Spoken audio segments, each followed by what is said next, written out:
How does a guy born and raised in San Francisco become one of the biggest dog fans you've ever met? We want to welcome today Dr. Michael Toboni to Big Luke's Dog Beat. Super happy to be here. Thank you so much, Big Luke, for having me on. Countdown to 40 days to Georgia football. Really, can't wait to get the season started. We're all excited. Michael was born and raised in San Francisco, has degrees from Georgetown and a master's at USC. He's completed his residency at UAB and is currently a successful surgeon in Birmingham with his wife, Anna, another damn good dog, and 3 beautiful children. Michael is an honorary Big Luke Dog Beat insider, and he loves the dogs, even living in that enemy territory in Birmingham.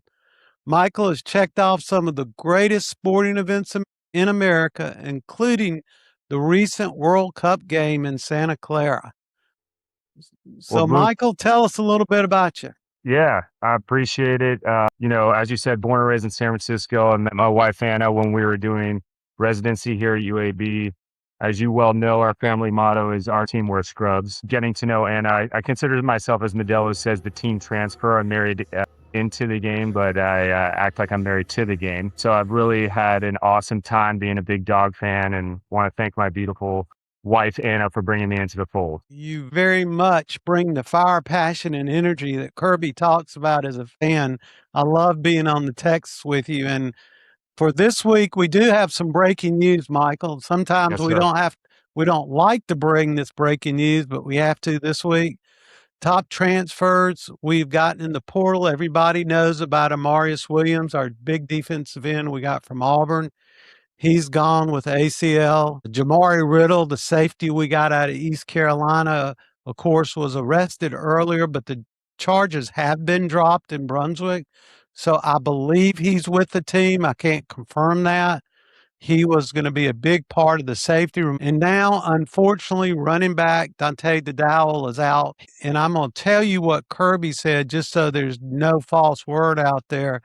He said at media days, we don't know when his return will be. I don't know the specifics of the accident. It was an ATV accident, and he has some very serious injuries. We're all praying hard for Dante. He was an amazing back, had an amazing spring game at G-Day, and we hope to see him back, if not this year, next year in a Georgia Bulldog uniform. So prayers out there. And again, Michael, it shows you how quick a very deep position room can get shallow quickly. So Absolutely. here we go. So if you're a Dogs fan, please subscribe. If you like today's content, hit that like button. And we love comments. We love your comments. We're going to ask a lot of questions and throw a lot of things out there today for you to comment on. So please do that. And then let me recognize my sponsors, and then we'll get to Michael to break down the Georgia Bulldogs. Our sponsors are White & Choate Law Firm, a full-service law firm that provides representation to businesses and individual clients throughout North Georgia and Metro Atlanta. They specialize in helping personal injury victims and individuals seeking compensation for work-related accidents. Go see Harry, Jay, Lottie, who are all damn good dogs for all your legal needs, to maximize your opportunity and minimize your risk. And if you hadn't gone seen White & Choate, go tell them that Big Luke sent you and get those legal needs taken care of. So, Michael, let's dig in. You ready? I'm ready. Give me some of those. I know you travel around not just the U.S., but the world, but what are some of the memorable sporting events you have been to across the country, including some iconic stadiums you've been to? Yes, sir. Well, I should first start out by saying that based on the advice of our attorneys and sponsors, White & Choate, Mandela does not formally acknowledge or support this program. Having said that, they definitely wrote that part for me. Back to the regularly scheduled program. We talked a little bit. My first introduction to the SEC was back in 2008. I had a buddy from college who was getting his economics degree there, post-grad. And lucky enough, it was a LSU Georgia game. Georgia had an awesome team back then, as I'm sure you know. The one thing I remember is just that Sean went completely off. I think he probably had 2 40-yard scampers, just ran all over LSU. And then obviously they had Stafford and AJ Green And that game, I think it ended up being a 3 or 4 touchdown game, but it wasn't that close. So that was my first. I took my brothers to the Iron Bowl when I started here in 2015, which was an awesome time. We went to Auburn. My youngest sister, Jacqueline, went to Michigan. So been to the big house a couple times. Obviously, been to Athens, saw a couple Tech games. We've gone twice during like Thanksgiving break time, and Anna has brought me there, which has been amazing. And then possibly the highlight for the college portion was 2024. I took all of my college roommates, there were 12 of them, to Tuscaloosa for a night game against Georgia. Really heartbreak hotel for the Dogs, but what an amazing game. They had an amazing comeback, if you remember, Big Luke. Carson Beck was so off. I mean, we were just sitting in one of the end zones and there was just streaks wide open down the field that he wasn't hitting. But he ended up getting back on track and they made a furious comeback and almost took it. So that was an amazing event. And then other highlights, as you know, I'm a huge Niners fan. So went to Lambeau Field in 2022. The Niners in a snowstorm, it was like -4 degrees, and we beat Green Bay on basically a blocked punt, 10-7. And then in the Harbaugh days back in 2011, 2012, went to this divisional round with Saints Niners. Drew Brees had an amazing throw down the seam to Jimmy Graham with about a minute left, and we thought it was over, but Vernon Davis caught a touchdown from Alex Smith to get into the NFC Championship game. I was living in LA at the time, drove back up the following week, and it was the New York Giants, and it was just a old school candlestick rain game.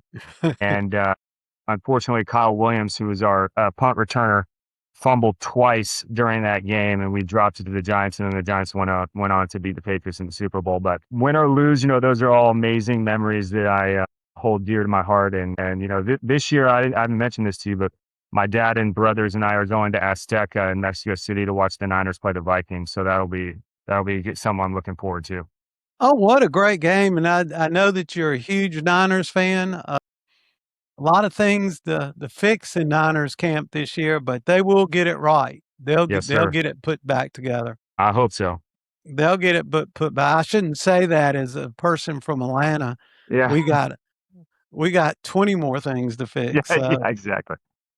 That game in Alabama, the 2024 game, oh my gosh, I gave up at halftime. I know a lot of you out there gave up, and Georgia came running back, and we thought we win it. That maybe that's fuel for this year, Michael, as we go into Tuscaloosa, and not to get off on a bad start. One of the things me and you talk about is Georgia's got to come out and kind of impose their will early. And I know that's going to be big, and I know we like to tell it like is, but what do you see, Michael, the Dogs have to do this year in the SEC to really make a good run at it again this year? Yeah, I mean, I think two things that I just want to say is that there's a lot of chatter at, the SEC conference meetings this year about the 9-game schedule. I know Kirby's been pretty vocal about that, both publicly and from what I hear privately. I honestly, while it's a challenge and it may hurt some bowl chances for some of the teams, I think it's probably a good team, playing, even like an Auburn at Auburn or at home is a lot different than playing East Tennessee State or Western Kentucky. And so I think that those games are meaningful. I do think that there is a little bit of pressure on the SEC. As you know, Big Luke, last time the SEC team went to the national championship was Georgia in 22 when they won. It's been all Big Ten for the last 3 years. And, Georgia drops that game at Notre Dame, and then Ohio State just, crushes them. And so I do think that we need to get back on track, both as a conference and as a team, to try to impose our will. I mean, definitely that Tuscaloosa game, that is almost assuredly going to be a night game. The energy is going to be really high. I'm very excited for that one. Absolutely. And I think Kirby in the media days this week addressed the 9-game schedule. And I think he's turned the page. He said that, guys, we play 9 games every year because we play the SEC championship 8 out of the last 9 years. Yep. So it's going to be more like a 10-game schedule for Georgia with the SEC championship. And I don't think the SEC championship is going to be around much longer, especially if we go to a 16 or 24 team playoff. But you're right. The SEC, a lot of pressure on Greg Sankey, the SEC, to get back up into that elite status with the Big Ten, because there's a lot involved in that. But I think those are great comments.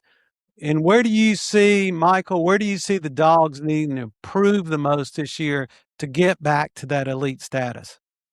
Yeah, it's a great question. I think, I've been a dog fan now for about 10 years. Initially, my biggest frustration was with quarterback play.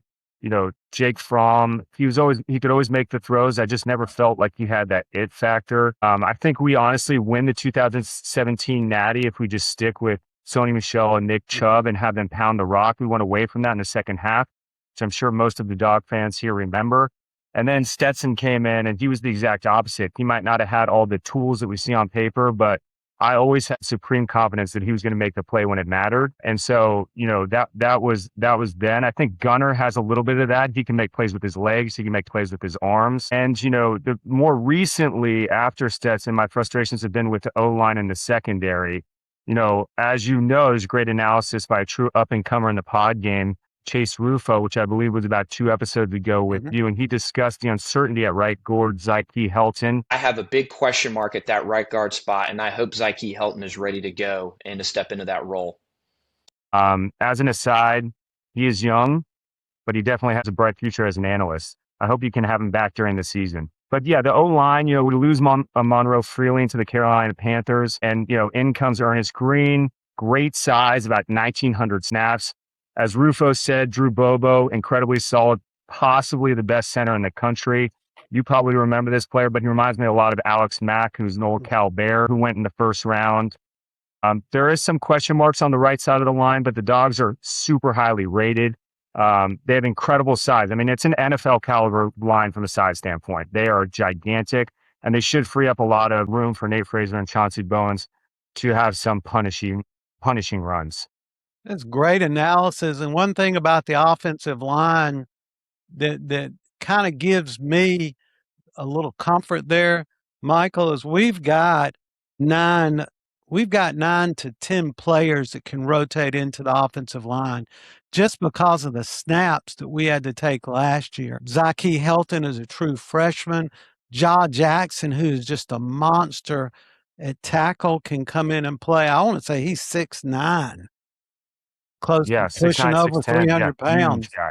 So he's a monster. And we've got a lot of great, young, talented offensive line. Cortez Smith impressed me as a backup center because, again, we saw a lot of injuries last year. So we need to have people that can come up and play.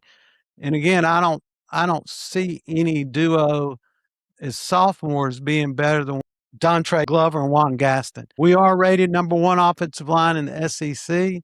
And again, that means nothing until the game's played. So, but absolutely, we'll see what happens. Yeah. Just to add and piggyback onto that, Big Luke, that the 6'10" lineman might play a little bit on the right side. I read he was an elite basketball player in high school. So, he has good feet. Sometimes you worry about leverage, but those hoops players can definitely move. So excited to see him in action. Excellent point. Excellent point. What else you see for the Dogs? Unfortunately, my favorite part about watching the Dogs for as long as I can remember was the D-line, the linebackers, the amount of pressure they got in the quarterback. But as we only had 20 sacks last year. The days of Jordan Davis, Nakobe Dean, Jalen Carter, and Nolan Smith are done. As an aside, most of them play for the Philadelphia Eagles right now, which really pisses me off. I mean, Jalen Carter as a 10th overall pick is a joke. I couldn't imagine that happening and him going to the Eagles. The Niners ended up with Michael Williams, who tore his ACL, as you probably remember from last year. Although he was a great dog, and we hope that he'll get back on the field and make some havoc this year. But long and the short of it is that we need to get pressure on the quarterback. We need to disrupt the pocket. Not only the D lineman, but Roquan Smith back in 2017 was one of my early favorite dogs of all time.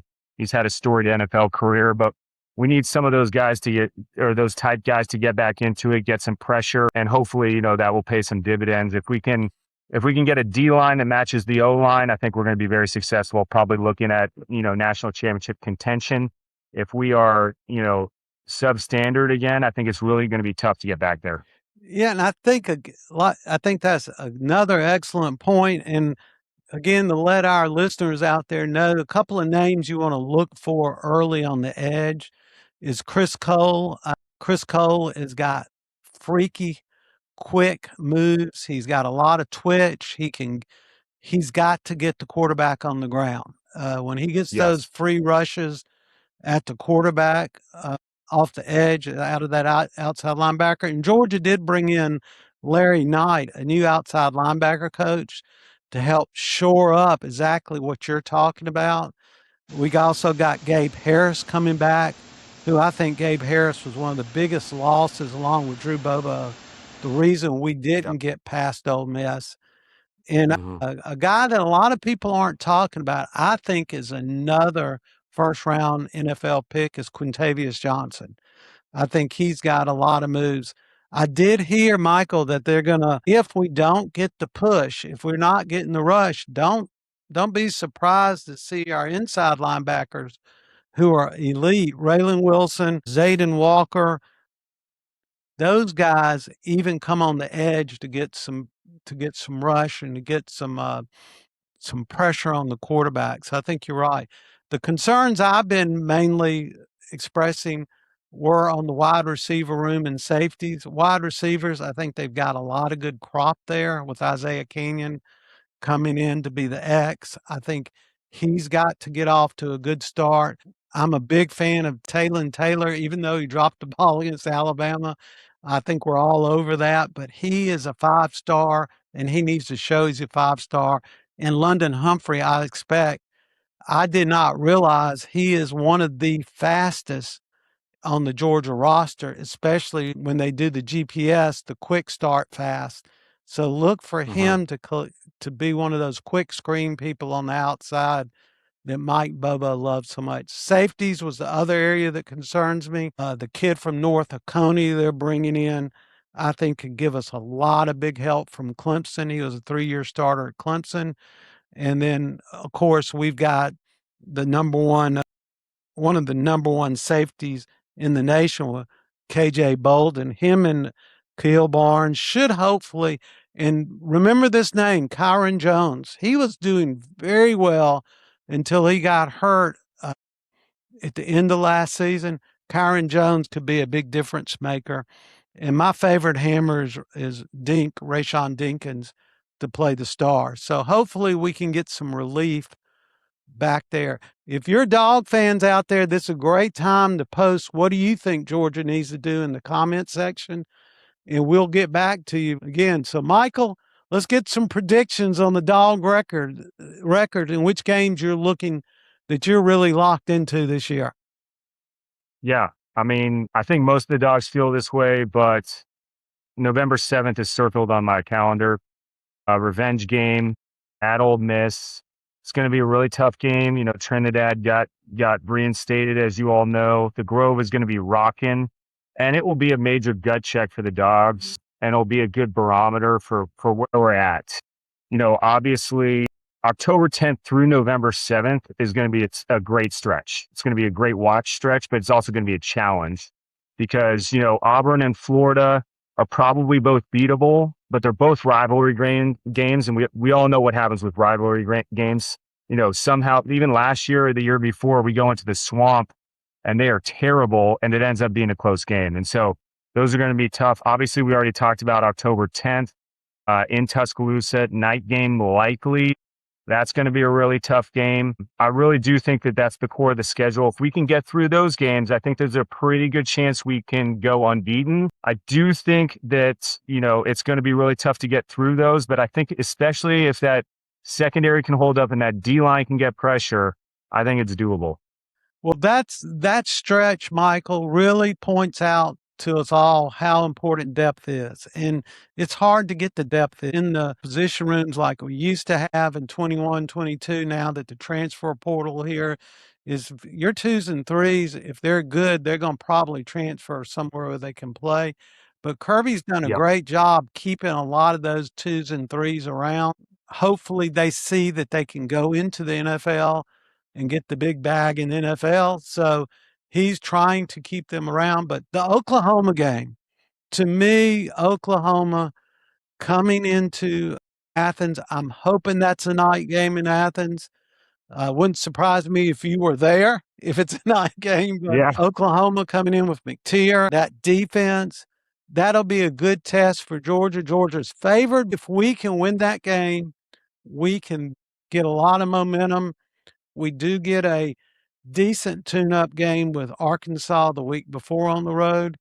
The first two games we have, that's a good time to watch the 2s and 3s play. That Oklahoma game, the fourth game of the year, is the one I've got circled for momentum purposes.